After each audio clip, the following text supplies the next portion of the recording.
VARC by LPT, and over here we are going to have an analysis for IPMAT exam for Indore, and that is going to be from the year 2020. So we will have a complete analysis of the questions that were asked in 2020 IPM exam, and we are also going to discuss the answers of all the questions. So this session is going to be the overall, we can say, the understanding of the this question paper. We will be discussing the answers, we will discuss the right strategy to solve this question paper. Okay, so without any further ado, let's get started. So first of all, before attempting the questions, let's just have a look at the pattern of this question paper. So IPM Indore 2020 question paper was considered to be difficult. It was quite difficult if we compare it with the rest of the years, right? Because the types of questions that were asked were kind of tricky. The passage that was asked was quite tough to comprehend. So we will just have the overall analysis of all the questions that were asked in 2020. So the first thing that we come across is the first question, and that was the RC. So we have this particular reading comprehension over here. So this was the passage, and this passage had the questions, and there were 6 questions that were asked for this particular passage. Okay, so we have question 1, 2, 3, 4, 5 and 6 for reading comprehension passage only. Now moving forward, what do we see? We have the rest of the questions, that is from the 7 to question number 12. We see there are the questions of fill in the blanks. So first thing that we see is reading comprehension. The second type of questions are in the form of fill in the blank. So we have 7 and we have 8, that is 2, 3, 4, 5 and 6 questions on the fill in the blanks only. Okay. Next what we have is we have the question number 13 to 15, that is 3 questions were from the sentence correction. Okay, so we have the sentences given over here for question 13, 14 and 15. Okay, so in these questions what we need to do is there is the underlined section of the sentences, and we have to find out the correct sentence out of the given options that will substitute these this particular sentence, right? So we have to check whether the sentence is following the correct logic, whether it is grammatically correct or idiomatically correct, and out of the given options we have to choose the option that will correctly substitute or will be used as correction for the underlined section of this sentence. Okay, so these kinds of questions are in number 3. Now moving forward, we have the question of completing the paragraph, or we can say just paragraph completion. Okay, so another type of question that we can see in our exam is paragraph completion, and it is in the number 2. Okay, so we have 16 and 17 over here for the paragraph completion. Now moving forward, we have the question that is for completing the sentence. Okay, so over here the question has been given to us in which there are multiple blanks. So we can say we have the questions of multiple fillers.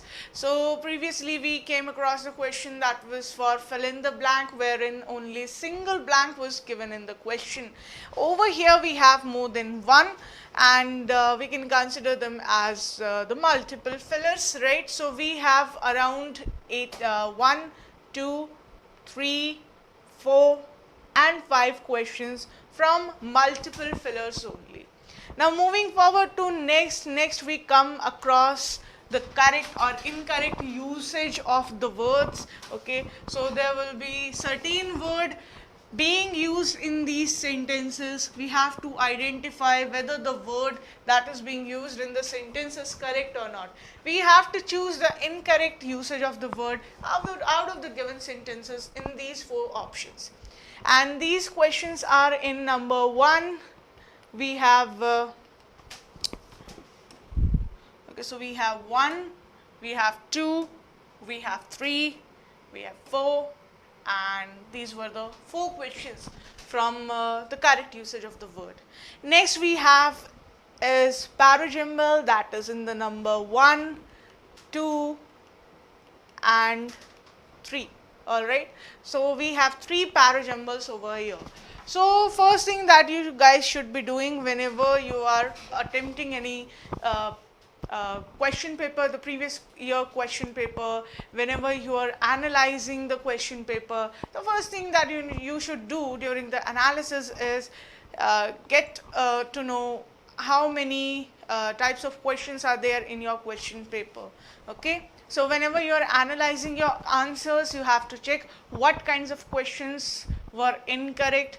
That eventually means what are your weaknesses, and you have to look for the strengths as well, so that you can brush them up. So you need to work on the weaknesses. Just check what are your mistakes, what are those questions related to, what is the topic of the question. For say we have the question that was related to the sentence correction, so that particular question will refer to a particular topic of grammar only. So that particular question that you must have answered incorrectly will eventually tells you that you need to work on that topic, right? So this is how you have to analyze. Now let's just start solving the question paper over here given to us, right? So let's just move back to the first part of the question paper. So we have this passage over here. Okay, so we have this passage over here. Let's just read it, let's try to comprehend it, and let's answer the questions of this passage. So we have the passage over here, and that is John Muir, Earth, Planet, Universe. Okay, so these are the words, right? These are the words given. Okay, so the first thing that you should be doing whenever you are solving the reading comprehension passages to check what are the types of questions that are being asked in the question. Now what does that mean? It means that you should check the type of questions that are being asked.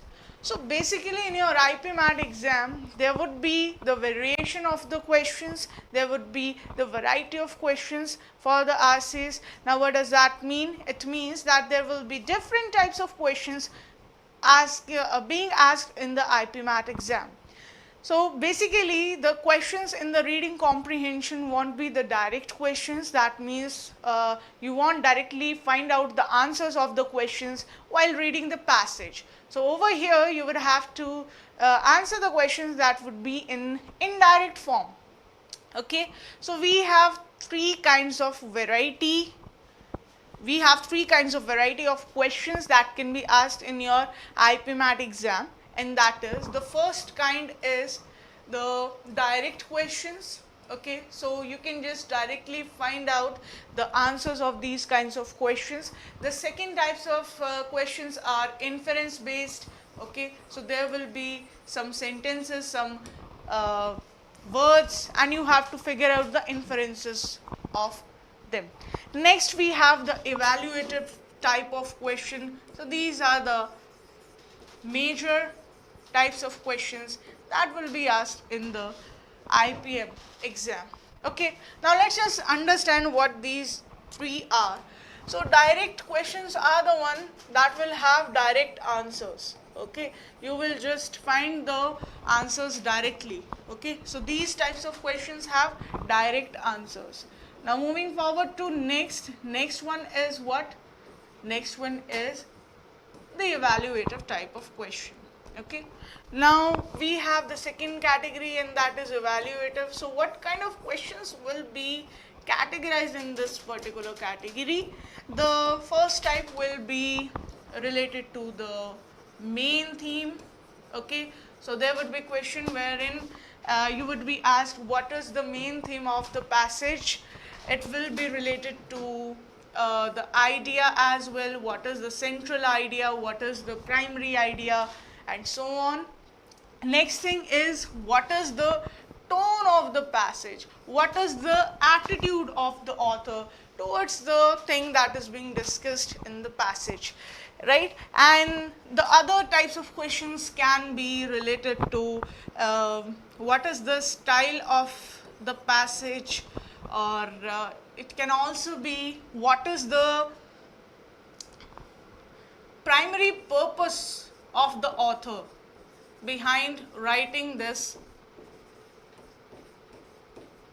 passage. Okay, so why do we call these questions as evaluative? Because in these kinds of questions you would have to read the passage completely, you would have to evaluate the words being used by the author, and you would have to analyze that. After doing that, you would have to answer the questions, right? So that is why these kinds of questions are categorized in the category of evaluative questions. Now next we have is inference based questions. The third category is inference based.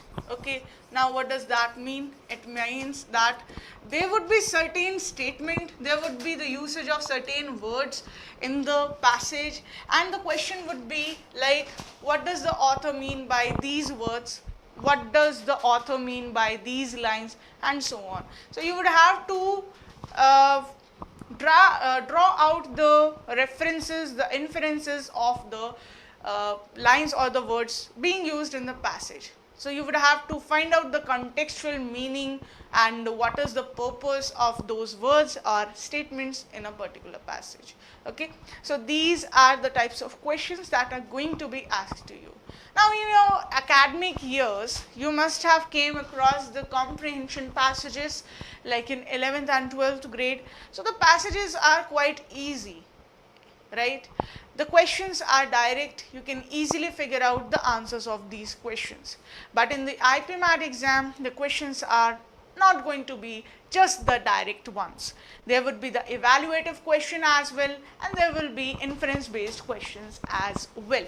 So ideally what students do whenever they are solving an RC, they first of all read the questions, and while reading the passage they try to find out the answers to those questions.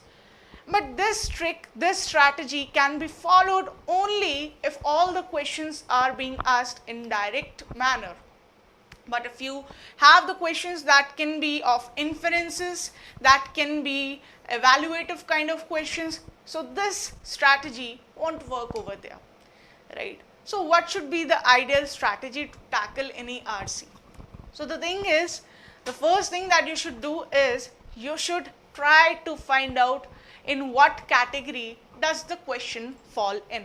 Okay, so you have to figure out if the given questions are direct questions, are they asking for direct answers, or does that question demands the inferences, does that question needs evaluation. So you have to find out the category of those questions.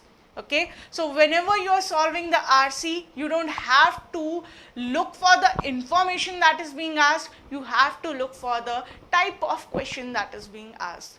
So as per the type of questions, there would be difference in numbers of the questions. For say we have a particular passage in which 2 questions are of direct answers and the others are of inferences and evaluative.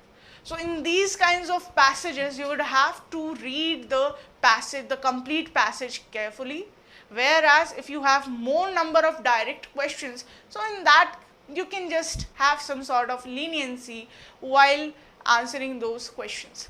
Okay, so you have to build your strategy on your own, whether you will start with the questions or whether you will complete the whole passage and then answer the question. But what I will suggest you guys to do is, in every kind of RC, you should just find out the category in which those questions fall in. Okay, so like we have this passage over here, let's just check what are the kinds of questions that are being asked over here. Okay, so we have John Muir, Planet, Universe.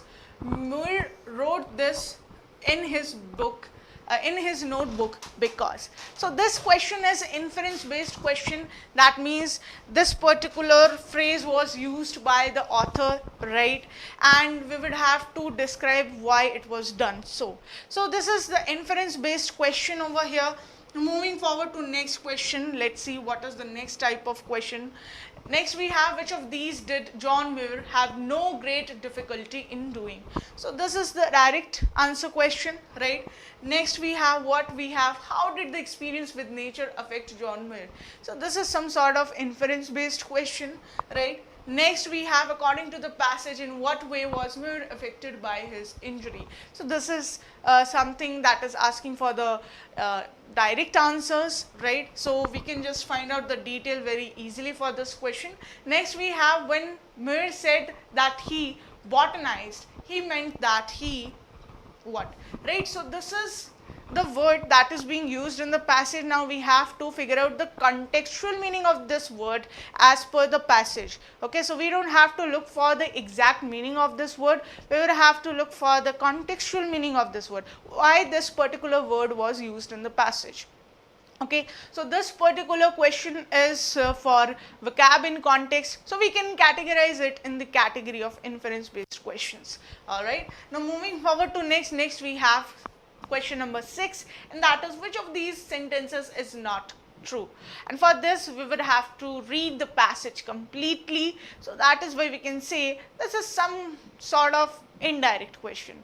Okay, so as we have analyzed the types of questions that are being asked, now we will just get back to the passage that we have. Okay, so if there were some inference based questions, right, if there were the questions that were asking you the meaning of any particular word, or why some particular phrases or words were used in this passage, so this means that you would have to be very focused with those particular details. Okay, so we have John Muir, Earth, Planet, Universe. These words are written on the inside cover of the notebook from which the contents of this volume have been taken. Okay, so this is a particular notebook that is being discussed about. So inside it, on the cover of the notebook, this particular phrase was written. Okay, which the contents of this volume have been taken. Okay, next we have, they reflect the mood in which the late author and explorer undertook his 1,000-mile walk to the Gulf of Mexico. Okay, so this particular passage is discussing about an explorer and an author, that is John Muir itself, who undertook his 1,000-mile walk, who traveled around he walked around 1,000 miles to Gulf of Mexico a half century ago. Okay, so this particular incident happened half century ago, we can say 50 years ago. No less does this refreshingly cosmopolitan address, okay, so we have the word cosmopolitan over here, which might have startled any finder of the book, reveal the temper and the comprehensiveness of Mr. Muir's mind. Okay, so we can say that this particular notebook is journal of John Muir, right, and it talks about the traveling he did, and it feels refreshing if someone reads this particular piece, and they can also get startled if they get to know the temper and the comprehensiveness of Mr. Muir's mind. Okay, so even at the early age of 29, his eager interest in every aspect of the natural world had made him a citizen of the universe. Okay, so it says that John Muir was around 29 years old, and he had interest in exploring every aspect of the natural world, and this is what made him a citizen of the universe. Okay, so we basically do what whenever we are addressing ourselves. Okay, so we say like, I am Kaushal Sharma from Delhi, India, right? So similarly, John has addressed himself as John Muir, who resides at Earth planet, the universe. So over here he considers himself to be the part of the whole universe and not just any particular city or country, right? So this shows that he is very connected with the universe. He has some sort of emotional connect with the universe. He has some sort of connectivity with the nature, right? And this is just because he has interest in trying to figure out every aspect of the natural world, and this is why he addressed himself as the citizen of Earth planet. All right.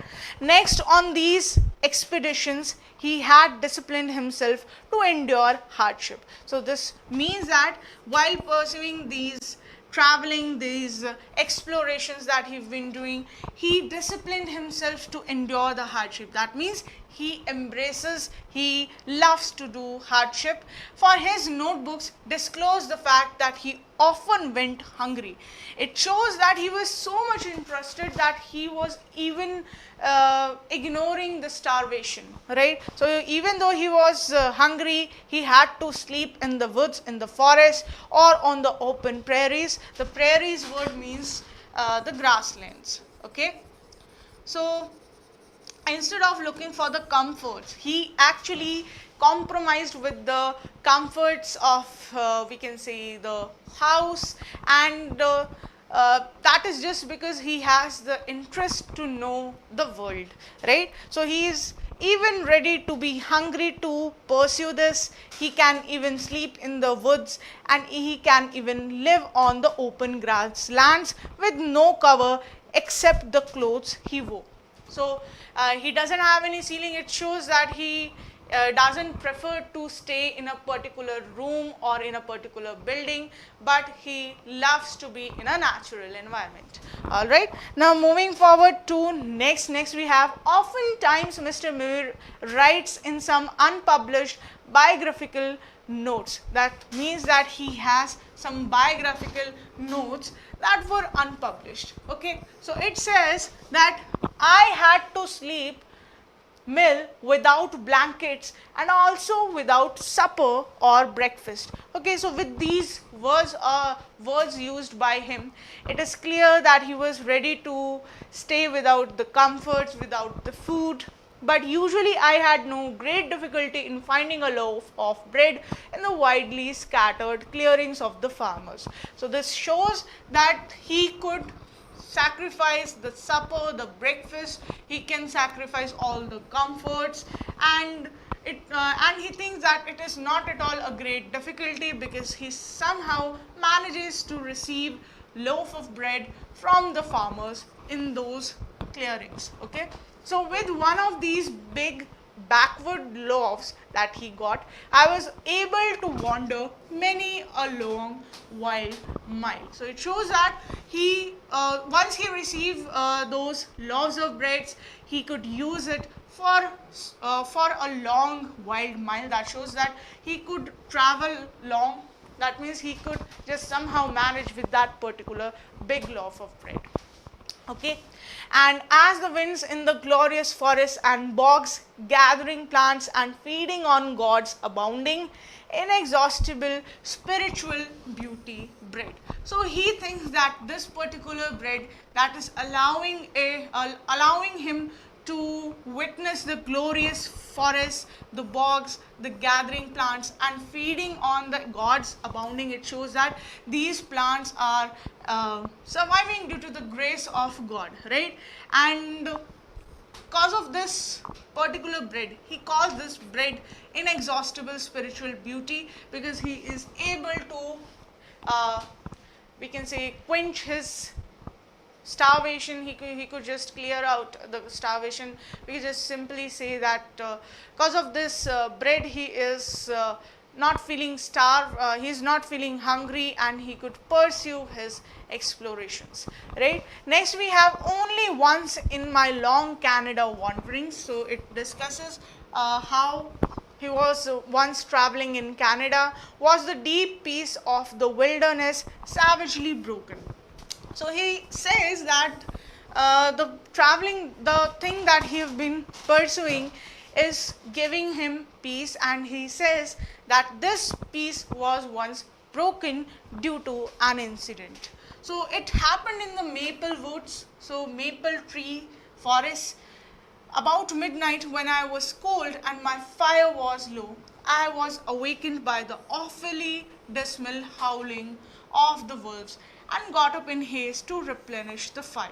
So he says that he was once sleeping in the maple woods, and he encountered the howling wolves, and to protect himself he haste, that means he moved rapidly to save himself, to replenish the fire, right, to protect himself against the wolf. So he was scared, right.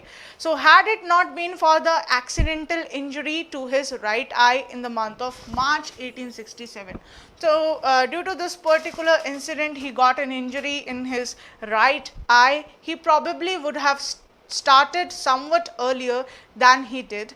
In a letter written to Indianapolis friends on the day after the accident, he refers mournfully to the interruption of a long cherished plan. So this thing that he was pursuing was a long cherished plan of him, right. So due to this incident, what happened, his plan got interrupted, his journey got interrupted, and he says that he probably would have started somewhat earlier than he did. Okay, so because of the injury, he had actually planned something to pursue, but because of this injury there was interruption in that particular plan. So in a letter he wrote to Indianapolis friends, the friends that were living in Indianapolis on the day after the accident, that is on day 1 the particular accident happened, and on the very next day he sent a letter to his Indianapolis friends after the accident, and he refers mournfully that he is facing interruption now. Next we have, for weeks he writes, I have daily consulted maps in locating a route through the southern state. So it says that due to that injury he was unable to connect, and he was just trying to consult the maps to get to know the correct way, the correct route through the southern states, the West Indies, the South America and Europe, a botanical journey studied for years. Okay, but alas, I am half blind. So he called himself half blind. My right eye, trained to minute analysis, is lost, and I have scarce heart to open the other. Okay, so it shows that he had trained, we can say, because of the both eyes, he used the both eyes to analyze everything, to analyze his surroundings, but because of that injury he was unable to observe, he was unable to cherish the beauties around him, right. The injury to his eye proved to be less serious, so he says that this injury is less serious than he had at first supposed. In June, he was writing to a friend, I have been reading and botanizing for some weeks. That means that he has been closely studying the plants. Botany is what? Botany is the study of plants, right?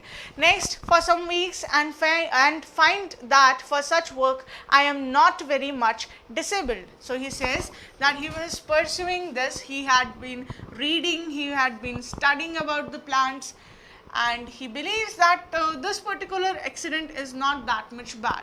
So in an account written after the excursion, he says, I was eager to see Illinois prairies. So this shows that he was eager to get to the open grasslands of Illinois on my way home. So we went to Decatur, near the center of the state. Thence I botanized 1 week on the prairie about 7 miles southwest of Pecatonica. To me, all plants are more precious than before. My poor eye is not better nor worse. A cloud is over it, but in gazing over the widest landscapes, I am not always sensible of its presence. Okay, so this is the overall passage that we have over here. Okay, now let's just discuss the questions of this passage. Okay, so we have the question, and that is, John Muir used these terms, right? So Muir wrote this in his notebook because the first one, he did not have a permanent address. B, he wanted to be a traveler all his life. C, his love for botany went beyond borders. And D, he wanted to live in the open all his life. Okay, so over here the correct answer will be option C, because he has been traveling around, and he has been traveling beyond the borders, and that is why there was the description of the South America region, the southern states, West Indies, and so on, right? So we will eliminate option A because it is not the primary purpose that can be observed in this passage. Okay, so we will eliminate this. The second one is what he wanted to be a traveler all his life. He wanted to be a traveler, but there was a purpose, and that is to study the plants, right? So we will eliminate this as well. Option D, he wanted to live in the open all his life. So there is no description as such that he is going to live all his life in the open areas, right? So this will be eliminated as well, and the correct answer for this question will be option C. All right, I hope this is clear to you guys. Now let's move forward to the next question, and next question is, which of these did John Muir have no great difficulty in doing? Option A, finding food among the farmers. We have to choose the option wherein the Muir did not face any difficulty doing. So option A is finding food among the farmers. Option B is eating regularly every day. Next is sleeping without blankets on certain nights, and chasing wolves that howled through the nights. So which one would be the correct answer over here? Okay, so we have A. So what was not so difficult for him? That was to find out the food among the farmers. So as it was stated in the passage as well, right? So the correct answer for this question will be option A. Now moving forward to next question. Next question is, how did the experience with nature affect John Muir? Option A, he felt spiritually fulfilled. Option B, he became a better botanist. Option C, he felt successful after collecting rare plants. And option D, he enjoyed the breeze in glorious forest. Okay, so which one of these will be the correct answer? Okay, so over here we will eliminate option D because this is not the complete context, right? Next we have option C, and that is, he felt successful after collecting the rare plants. There is no description as such, so we will eliminate this as well. Option B, he was actually studying the plants, but there is no description as such that he has become the botanist, so we will eliminate this as well, and we are left with option A. So for him, studying the plants was like pursuing a spiritual journey, right? So that is why the correct answer for this will be option A. Now moving forward to next question. Next question is, according to the passage, in what way was Muir affected by his injury? So what was the problem, what was the issue that he was facing once he met with this accident? Okay, so option A is his injured eye healed very soon. Option B is he could not open his left eye during the exploration. Next is his eyesight was affected, but he was able to carry on. And D is he took a long time to consult maps and study them.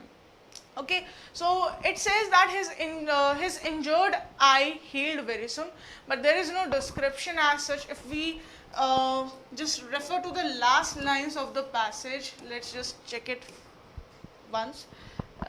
Yeah, so it says that I am half blind, my right eye trained to minute analysis is lost, and I have scarce heart to open the other.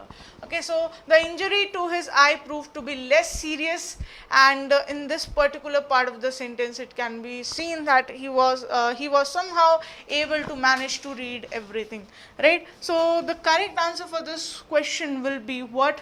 The correct answer will be option D, right? So let's see why option B won't be the correct answer, because it says that he could not open his left eye, but it was his right eye that was actually injured. So we will eliminate this option. Now we are left with option C, and that is his eyesight was affected, but he was able to carry on. His eyesight, his power of eyes was not affected, it was just the injury, right? So we will eliminate option C as well, and that is why the correct answer for this question will be what? Option D. So if you face any difficulty, like sometimes what happens is that more than one option can seem correct to you guys. So in that case, you should always use the strategy of elimination. Alright. Now moving forward to next question. Next question is, when Muir said that he botanized, he meant that. Okay. Option A, studied plants and made notes on them. Option B, studied plants in their natural habitat. Option C, studied plants during his exploration. And option D, that is studied plants and classified them. So which one of these will be the correct answer over here? Okay, so basically he was not just studying the plants and making notes on these. He was actually present in the natural habitat, and that is why he said that he was in woods, he was on the open grasslands and so on, right? So the correct answer for this question will be what? It will be option B. So he did study the plants during the during his exploration, but it is somehow incomplete, so we will eliminate this. And option D is studied plants and classified them. There is no description as such that he actually classified the plants, so that is why we will just eliminate the option D, and we are left with option B as the correct answer. Okay, now let's move forward to next question, and next question is, which of these sentences is not true? Okay, so we have to find out the statement that is not correct as per the context of the passage. So we have John Muir explored several new places even on his way home. Option B, there was a cloud over the landscape he traveled. Option C, he was committed to being a botanist more than ever. Option D, he recorded his adventures in the notebook. So what will be the correct answer for this question? The question is, the correct answer is B. Okay, so this is not true. Okay, so A says that John Muir explored several new places on his way home. Yes, there was the description of it that while coming back to his home, he will just explore the open grasslands of Illinois, right? Next we have he was committed to being botanist more than ever. He was not just committed to being a botanist, he was actually pursuing it like a spiritual journey. Next we have, he recorded his adventures in the notebook. There was nothing as adventurous, right? He was just pursuing his spiritual journey. So that is why we will eliminate this one, right? So we have to look for what? We have to look for the sentence that is not true. Okay, so he was actually studying the plants, right? So we can say that he was committed to being a botanist, and that is why he was able to stay hungry for so long. And next we have, he recorded his adventures in the notebooks. My bad. Okay, so he just did that. He did that, and that is why we were able to read his notebook. That starts with the description of him being the citizen of the universe, right? So the correct answer for this question will be what? Answer will be B, because this is not correct. Okay, so there was no cloud as such. He said that there was cloud on his eye. That means he was not able to see clearly, right? Now next we have is question number 7 to question number 12. We have the fill in the blanks questions, wherein we have to choose the correct word or phrase. So this particular question is a part of vocabulary, right? Now let's just solve these questions. We have question number 7. It says, it came as a shock to me that my friend had lost the dash he had built carefully over the years, when in a moment of madness he lent all of it to his neighbor. Okay, so whenever you are solving the questions related to vocabulary, the first thing that you need to do is, what is the exact context of the sentence? because it is not necessary that you have to figure out the exact meaning of the word in the options. You have to figure out the context, and using that you can easily figure out the correct word to be used in that blank. Okay, so it says that it came as a shock. So over here the writer is shocked to hear how his friend lent all his money and all of it was gone when he lent it to his neighbor, right? So it is talking about the precious earning that particular friend did, right? So option A is nest egg, option B is nest and eggs, option C is bird's nest, and next one is nestled eggs. So basically the correct phrase that we use is nest egg, because for a nest the valuable thing is an egg, and for that friend the valuable thing was his wealth. So that is why the correct answer for this question will be what? Option A, and that is the nest egg. Okay, so option A will be the correct answer over here. Now moving forward to next question. Next question is, during the debate when the minister appeared to be vague, that means unclear, about his stand, his opponent asked him to dash and declare outright if the government would go ahead with the project or not. So over here it says that the minister was trying to explain himself. So in the debate, what happened is, what actually happened was that his opponent interrupted in the middle of the conversation, and he asked him to just answer it directly whether the government is going to declare the project or not, right? So when someone is talking in a roundabout manner and they are not talking straightforwardly, they are not sharing the info straightforwardly, for that we use the idiom, and that is cut to the chase. Okay, so cut to the chase means stop talking in a roundabout manner and come to the topic and talk, or we can just say